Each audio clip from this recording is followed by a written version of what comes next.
Good morning, Doc. Good morning. How can I help you?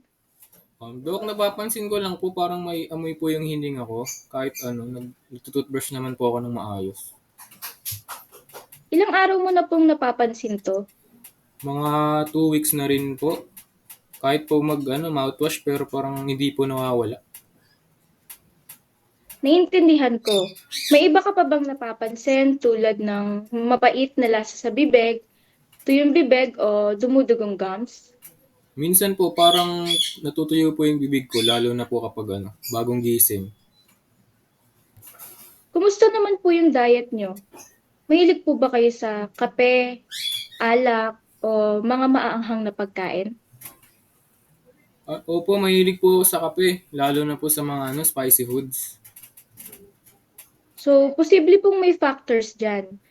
Ang bad breath o halitosis ay maaaring sanhi ng dry mouth, oral bacteria o kahit na stomach issues.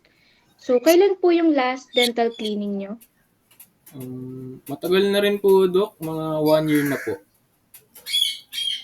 Okay, baka may plaque buildup o calculus na nagiging sanhi ng amoy. Mainam po na magpa-dental cleaning para matanggal ang mga bakterya na hindi kayang alisin ng toothbrush. Sige po, Doc. Ask ko lang po, ano po kayang magandang gawin habang hindi pa po ako pa-check up? Mag-hydrate po kayo ng madalas, bawasan ng kape at gumamit ng alcohol-free mouthwash.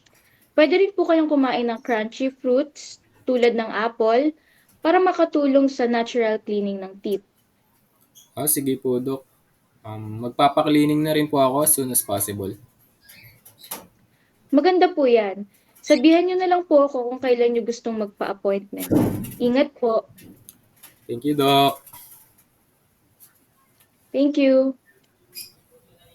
Ano po, Tagal nyo. personal, thank you.